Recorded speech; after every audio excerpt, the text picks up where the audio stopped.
बिस्मिल्लाहिर्रहमानिर्रहीम। Basic definitions इन graph theory. सबसे पहले हम ग्राफ की डेफिनेशन डिस्कस करेंगे, ठीक है। उसके बाद इसकी एग्जांपल देखेंगे, फिर हम नेक्स्ट कंटिन्यू करेंगे। तो सबसे पहले इसकी डेफिनेशन हमारे पास क्या है। A graph is a non empty set of points called vertices and a set of line segment joining pair of vertices is called edges। यहाँ पे अब बात आ जाती है non empty set of points. Points का मतलब क्या है कि हमारे पास कोई भी हम दो पॉइंट ले लें, ठीक है, जिन्हें हम क्या कहेंगे, वर्टिसेस कहेंगे। And a set of line segment joining pair of vertices mean जो हम पॉइंट्स दो ले लेंगे, उन दोनों पॉइंट्स को ज्वाइन कर दें एक लाइन से, तो वो हमारे पास क्या होगा, इज कॉल्ड एजेस। यानी कि दो पॉइंट्स को जो लाइन मिला रही होती है, हम उस लाइन को एज कहेंगे, और जो दो पॉइंट्स होंगे उनको हम वर्टिसेस कहेंगे। Formally a graph ji consist of two sets. Number one, V is equal to V of G, V collection of vertices, and number two, E is equal to E of G collection of edges। V हम vertex set को नाम देते हैं, E हम edge set को नाम देते हैं, ठीक है। और हमारे पास जो ग्राफ की नोटेशन है वो क्या है, G is equal to V, E, where V हमारे पास जो है वो है vertex set है, और E हमारे पास जो क्या है, एज सेट है। एग्जाम्पल से देखते हैं कि एग्जाम्पल में हमारे पास हमने ग्राफ को कैसे डिस्कस करते हैं। एग्जाम्पल में हमारे पास क्या है कि हमने एक वर्टेक्स सेट ले लिया और एक एज सेट ले लिया। वर्टेक्स सेट हमारे पास क्या है, V of G is equal to V1, V2, V3, V4, V5। मतलब हमने 5 वर्टेक्स ले लिए, 5 हमने पॉइंट्स ले लिए। आप वर्टेक्स कह लें, पॉइंट्स कह लें, नोड कह लें, ठीक है। ये तीनों चीज़ें एक ही चीज़ को रिप्रेजेंट करती हैं, यानी कि वर्टिसेस को। और हमने क्या किया कि हमने जो एज लिए E1, E2, E3, E4, E5 and E6, हमने ये एज ले लिया। अब हमने ग्राफिकली इसको रिप्रेजेंट कैसे किया। हमने क्या किया कि V1, V2, V3, V4, V5 हमने क्या किया, वर्टेक्स ले लिए, और इनके दरमियान हमने V1 को V4 से भी अटैच कर दिया, V1 को V3 से अटैच कर दिया, V1 को V2 से अटैच कर दिया। यानी कि वर्टेक्स सेट जो वर्टेक्स जो हमारे पास V1 है, इनको हमने 3 से ज्वाइन कर दिया। जो V2 है इसको हमने V1 से V3 से ज्वाइन कर दिया, ठीक है। इसी तरह V1 और V3 को भी ज्वाइन किया है। V3 जो है V4 से ज्वाइन है, और V4 V5 से। अब जितने भी ये लाइंस हैं जो वर्टिसेस को मिला रही हैं, ये हमारे पास एजेस हैं, और जो पॉइंट्स हैं वो हमारे पास क्या हैं, वर्टेक्स हैं। तो इस तरह आप कोई भी वर्टिसेस ले लें, जितने मर्जी वर्टिसेस ले लें, उनको ज्वाइन कर दें लाइन सेगमेंट के ज़रिए, तो वो हमारे पास एक ग्राफ बन जाता है। अब हमारे पास है एंड पॉइंट्स। एंड पॉइंट्स क्या होते हैं, an edge connect one or two vertices called its end points. मतलब क्या कि कोई भी एक, जो हम एज की बात कर रहे हैं, कोई भी एक लाइन है ना, वो जिन पॉइंट्स के साथ अटैच होगी वो उसके क्या होंगे, एंड पॉइंट्स होंगे। जैसा कि मैंने क्या कहा, E1 हमने एक एज लिया जिसके एंड पॉइंट्स क्या हैं, V1 और V2 हैं, ठीक है। इसी तरह E2 एज लिया, उसके एंड पॉइंट्स कौन से हैं, V2, V3 हैं। E3 एज लिया, इसके एंड पॉइंट्स कौन से हैं, V1, V3 है। E4 एज लिया, इसके एंड पॉइंट कौन से हैं, V3, V4 हैं। E5 एज लिया, उसके एंड पॉइंट कौन से हैं, V1, V4 हैं। E6 एज लिया, उसके एंड पॉइंट कौन से हैं, V4, V6। जैसा कि अब आप देख सकते हैं कि ये जो हमने ग्राफ लिया था, इसमें हमारे पास एज जो है E1 है, E2, E3, E4 है, E5 है और E6 है। हम एजेस के एंड पॉइंट्स की बात डिस्कस कर रहे थे, तो E1 के हम देखते हैं कि एंड पॉइंट कौन कौन से हैं। E1 देखें तो V1 से अटैच है और V2 से है। अब E1 जो है और किसी पॉइंट से अटैच नहीं है। मतलब क्या कि E1 के हमारे पास जो एंड पॉइंट्स हैं V1 और V2, जो भी हमने डिस्कस किया। इसी तरह E2 के एंड पॉइंट कौन से हैं, V2, V3 है। इसी तरह E3 के हमारे पास एंड पॉइंट्स V1, V3 हैं। E4 के एंड पॉइंट्स V3 और V4 हैं। E5 के एंड पॉइंट्स V1 V4 हैं और E6 के एंड पॉइंट्स कौन से हैं? V4 और V5 हैं। इसी एग्जाम्पल से आपको सब पता चल गया कि हमारे पास एंड पॉइंट्स होते क्या हैं। अब एंड पॉइंट्स की आपको ये समझ आ गई होगी कि ये हमने E1, E2, E3, E4, E5 और E6 के हमारे पास एंड पॉइंट्स क्या हैं। तो नेक्स्ट हम चलते हैं कि हमारे पास लूप क्या चीज़ होती है।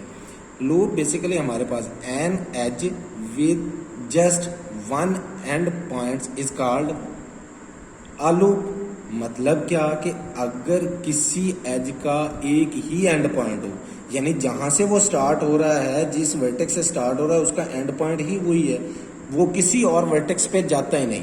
यानी कि एक वर्टेक्स है, उसको हम इस तरह लेके आए कि वो उसी वर्टेक्स पे मैप करे, वो किसी दूसरे वर्टेक्स पे जाए ही ना। ठीक है, तो यहाँ पे अब हमारे पास जो है, हमने एक लूप लिया E7। ठीक है, E7 हमारे पास लूप है क्या, इज इक्वल टू V3 के दरमियान, यानी कि हमारे पास वर्टेक्स एक ही है, V3 से स्टार्ट हो रहा है और V3 पे एंड हो रहा है। ये हमारे पास साथ में पड़ा है एक ग्राफ। इस ग्राफ में देखें तो हमारे पास जो हमने लिया E7 लिया, यहाँ पे जो हमारे पास है एज है। अब यहाँ पे देखें, ये जो हमारे पास E7 है ये वाला, ये इस वर्टेक्स से स्टार्ट हो रहा है और इसी वर्टेक्स पे एंड हो रहा है। तो मतलब यहाँ पे हमारे पास ये जो E7 है ये एक क्या है, लूप है। ठीक है, इसी तरह अगर हम V1 की बात करें यहाँ पे, तो V1 वर्टेक्स पे भी हमारे पास लूप बन रहा है, यानी कि वो V1 से स्टार्ट हो रहा है और V1 पे ही एंड हो रहा है, यानी कि उसमें कोई और वर्टेक्स शामिल नहीं है। एक वर्टेक्स से ही कोई एज स्टार्ट हो और उसी वर्टेक्स पे एंड हो रहा हो, तो वो हमारे पास क्या होगा, एक लूप होगा। तो लूप की डेफिनेशन यही है, an edge with just one end point is called a loop. जैसा कि यहाँ से आपको इस लूप से, इस एंड पॉइंट से जो हमारे पास V1 है, इस पे V1 से शुरू हुआ और V1 पे एंड हो गया, तो यहाँ से आपको ये कंफर्म हो गया कि ये हमारे पास एक लूप है। इसी तरह V1 और V3 पे हमने लूप लिया, तो यहाँ से भी आपको ये चीज़ क्लियरली होगी कि लूप हमारे पास क्या चीज़ होती है। ये हमने बता दिया कि E7 एक लूप लिया है और इसी तरह हमने E8 एक जो लूप लिया is a loop. E8 loop कहाँ पे है, हमारे पास V1 वर्टेक्स पे, जो मैंने यहाँ पे आपको बता दिया। आई होप कि आपको लूप की अच्छी तरह समझ आ गई होगी। अब हमारे पास है एडजेसेंट वर्टिसेस। एडजेसेंट वर्टिसेस क्या होते हैं, पहले इसको डिफाइन करते हैं, फिर हम इसको एक्सप्लेन कर लेंगे। The vertices that are connected by an edge are called adjacent vertices. अब यहाँ पे हमारे पास एक ग्राफ है, ग्राफ से देखते हैं कि एडजेसेंट वर्टिसेस होते क्या हैं। जैसा कि हमने डेफिनेशन में पढ़ा है कि एडजेसेंट वर्टिसेस वो होते हैं जो एक एज के जरिए आपस में कनेक्ट होते हैं। जैसा कि हमारे पास V1, V2, V3, V4, V5 एक वर्टेक्स सेट लिया और हमने इनको एजेस से कनेक्ट कर दिया, एजेस के जरिए हमने इन वर्टिसेस को कनेक्ट किया। अब एडजेसेंट वर्टिसेस क्या हुए कि जो वर्टेक्स एक एज के जरिए दूसरे वर्टेक्स से कनेक्ट है, एक लाइन सेगमेंट के जरिए दूसरे वर्टेक्स से कनेक्ट है, तो वो क्या होंगे, एडजेसेंट होंगे। जैसा देखें कि V1 और V2 दोनों क्या है, एडजेसेंट हैं। क्यों कि इन दोनों के दरमियान में एक लाइन है। इसी तरह V1 और V3 ये भी क्या है, एडजेसेंट है। क्यों कि इनके दरमियान भी एक लाइन सेगमेंट आ रहा है। इसी तरह V1, V4 भी क्या है, एडजेसेंट वर्टिसेस हैं। हाँ, अब हम ये भी कह सकते हैं कि V3 और V1 भी एडजेसेंट है। जैसा V1 और V3 एडजेसेंट है, इस तरह V3 और V1 भी एडजेसेंट है। V4 V1 भी एडजेसेंट है, V2 V1 भी एडजेसेंट है। इसी तरह V4 V5 भी एडजेसेंट है। लेकिन V3 और V5 एडजेसेंट नहीं है क्योंकि इनके दरमियान कोई लाइन नहीं है। यही चीज़ कि अगर दो वर्टिसेस किसी लाइन के जरिए आपस में कनेक्ट हों तो वो क्या होंगे, एडजेसेंट वर्टिसेस होंगे। जैसा कि हमने ये नीचे एक्सप्लेन कर दिया कि V1 V2 are adjacent vertices. V1 V2 दोनों एक लाइन के जरिए आपस में क्या है, कनेक्ट हैं, तो ये हमारे पास क्या होंगे, एडजेसेंट वर्टिसेस होंगे। इसी तरह V1 एंड V3, V1 और V3 भी क्या है, एडजेसेंट वर्टिसेस हैं, क्योंकि ये भी एक लाइन सेगमेंट के जरिए आपस में ज्वाइन कर दिए गए। इसी तरह V2 V3 भी एडजेसेंट है, V1 V4 भी एडजेसेंट है, V3 एंड V4 भी एडजेसेंट है, V3 एंड V2 भी एडजेसेंट है, V4 एंड V1 भी हमारे पास एडजेसेंट है। इसी तरह V5 and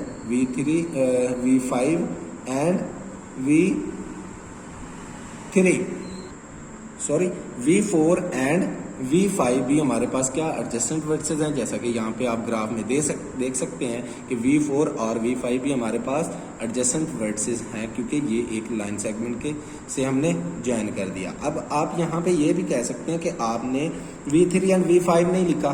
V3 and V5 इसलिए एडजेसेंट नहीं है क्योंकि इनके दरमियान कोई लाइन नहीं है।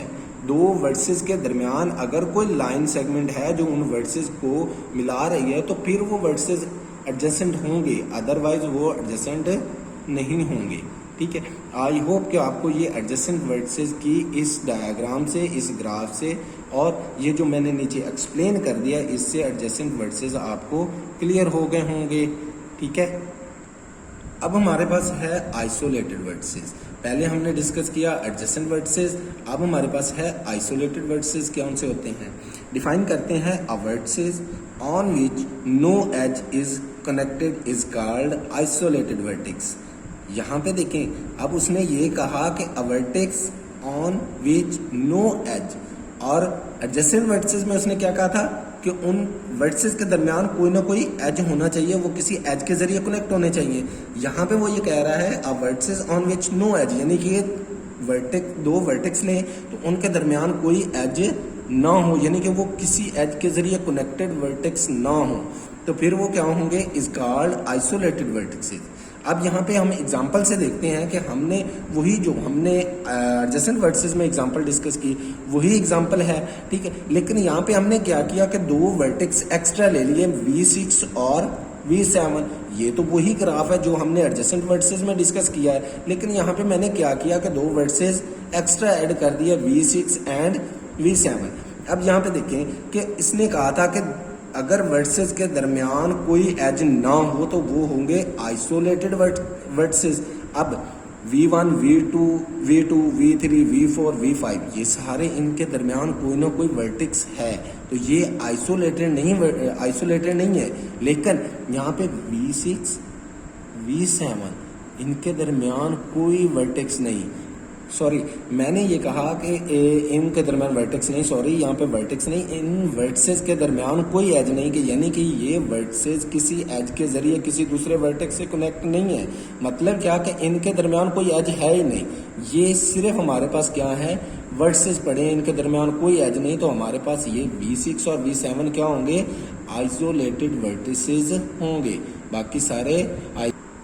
अब हमारे पास है ऑर्डर ऑफ ग्राफ, कि किसी भी ग्राफ का ऑर्डर हम कैसे बता सकते हैं। डिफाइन करते हैं, the cardinality of the vertex set is called order of the graph, यानी कि हमारे पास किसी भी ग्राफ में जितने वर्टेक्स होंगे, जितने टोटल वर्टेक्स होंगे, उतनी ही क्या होगी, ऑर्डर ऑफ ग्राफ, यानी कि उस ग्राफ का ऑर्डर उतना ही होगा।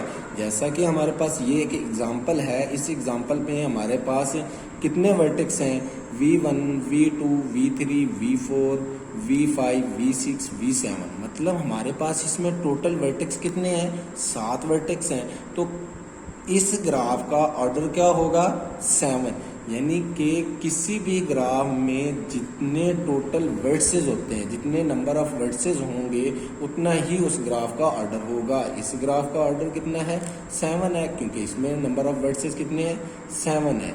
इसी तरह हमारे पास ऑर्डर के बाद हमारे पास आ जाता है size of graph. Size of graph क्या होता है, जैसा कि ऑर्डर ऑफ ग्राफ है, सिमिलरली वैसे ही साइज ऑफ ग्राफ है। साइज ऑफ ग्राफ में हमारे पास टोटल नंबर ऑफ एजेस की बात करता है। ठीक है। और ऑर्डर ऑफ ग्राफ में टोटल नंबर ऑफ वर्टेक्स की बात करता है। किसी भी ग्राफ के जितने वर्टिसेस होंगे उतना ही उसका ऑर्डर होगा, और अगर जितने उसमें एजेस होंगे वो उसका साइज होगा। डेफिनेशन क्या कहती है? The cardinality of the edge set is called size of graph, यानी कि जितने भी उस ग्राफ में एजेस होंगे उतना ही उसका साइज होगा। अब यहाँ पे एग्जांपल है हमारे पास, तो इसमें देख लेते हैं हमारे पास एज कितने हैं। देखते हैं E1, E2, E3, E4, E5, E6, मतलब हमारे पास टोटल नंबर ऑफ एजेस कितने हैं? 6 हैं। तो इस ग्राफ का साइज क्या होगा? साइज ऑफ ग्राफ 6, मतलब अब हमारे पास है फाइनाइट ग्राफ। फाइनाइट ग्राफ क्या होता है? डिफाइन करते हैं, if both the vertex set and edge set are of finite cardinality then graph is called finite graph. Finite cardinality का मतलब क्या है कि उस ग्राफ में उसके वर्टेक्स सेट और एज सेट की जो तादाद है, नंबर्स ऑफ वर्टिसेस हैं, नंबर ऑफ एजेस हैं, वो क्या होने चाहिए? फाइनाइट होने चाहिए, यानी काउंटेबल होने चाहिए कि हम वो काउंट कर सकें। ठीक है, तो वो क्या होगा? फाइनाइट ग्राफ होगा। एग्जांपल से देखते हैं कि हमारे पास एक ग्राफ है जिसके वर्टेक्स सेट जो हैं वो V1, V2, V3, V4, V5, V6 and V7 है, मतलब हमारे पास टोटल नंबर ऑफ वर्टिसेस 7 हैं और एज हमारे पास कितने हैं? 6 हैं। तो ये हमारे पास एक फाइनाइट ग्राफ होगा क्योंकि वर्सेस भी काउंटेबल हैं और एजेस भी काउंटेबल हैं जो हम काउंट कर सकते हैं। आप यहाँ पे देखें G is equal to V E is a finite graph. यहाँ पे अब हमारे पास एग्जांपल आ गई कि हमारे पास वर्टेक्स कितने हैं? V1, V2, V3, V4, V5। Vertex हम काउंट कर सकते हैं। इसी तरह एज भी E1, E2, E3, E4, E5 and E6, मतलब क्या कि हमारे पास एज भी काउंटेबल है और वर्टेक्स भी, यानी कि हम दोनों चीज़ें इसकी क्या है? फाइनाइट है। एज सेट की कार्डिनैलिटी भी फाइनाइट है और वर्टेक्स सेट की भी कार्डिनैलिटी क्या है? फाइनाइट है। तो ये हमारे पास क्या होगा? एक फाइनाइट ग्राफ होगा। ठीक, अब हमारे पास है इनफाइनाइट ग्राफ। इनफाइनाइट ग्राफ क्या होता है? If both the vertex set and edge set are infinite cardinality then graph is called infinite graph. अब यहाँ पे हमने एक ग्राफ लिया P इन्फिनिटी, मतलब क्या कि हमारे पास वर्टेक्स सेट जो है वो भी इनफाइनाइट है और एज सेट भी क्या है? इनफाइनाइट है। अब यहाँ पे देखें V1, V2, V3, V4 up to so on चलता जा रहा है कि 4 वर्टेक्स के बाद वो अप टू सो ऑन कर रहा है, तो यानी कि हम इसको काउंट नहीं कर सकते, पता नहीं ये कहाँ तक जा रहा है। इसी तरह इनके दरमियान एज जो है E1, E2, E3 up to so on, edge भी इनफाइनाइट है और वर्टेक्स भी क्या है? इनफाइनाइट है। मतलब क्या कि जो वर्टेक्स सेट है उसकी कार्डिनैलिटी भी इनफाइनाइट है और एज सेट जो हमारे पास है उसकी भी कार्डिनैलिटी क्या है? इनफाइनाइट है। यानी कि V1, V2, V3 up to so on ये वर्टिसेस चलते जा रहे हैं, काउंटेबल नहीं है। इसी तरह एज जो है वो भी काउंटेबल नहीं है। तो यहाँ से हमें ये पता चल गया कि ये जो हमारे पास P इन्फिनिटी ग्राफ है ये क्या है? एक इनफाइनाइट ग्राफ है। यहाँ पे हमने लिख दिया G is equal to V E is an infinite graph. V क्या है? वर्टेक्स सेट, E क्या है? एज सेट है। ठीक है, आई होप कि आपको ग्राफ का जितना भी आज हमने डिस्कस किया इसकी समझ आ गई होगी। फिर भी अगर आपका कोई क्वेश्चन है तो आप हमें व्हाट्सएप के ज़रिए या हमें कमेंट्स के ज़रिए बता सकते हैं। तो आपके क्वेश्चन का एज सुन एज पॉसिबल, जितना जल्दी हो सका हम आपके क्वेश्चन का जवाब देंगे। ठीक है, thank you so much for watching my video. And जाने से पहले हम ये चीज़ डिस्कस करते जाएं कि अगर आपने हमारा अभी तक चैनल सब्सक्राइब नहीं किया तो आप हमारा चैनल सब्सक्राइब कर लें और साथ में दिए गए बेल आइकन का बटन प्रेस कर दें। Thank you so much.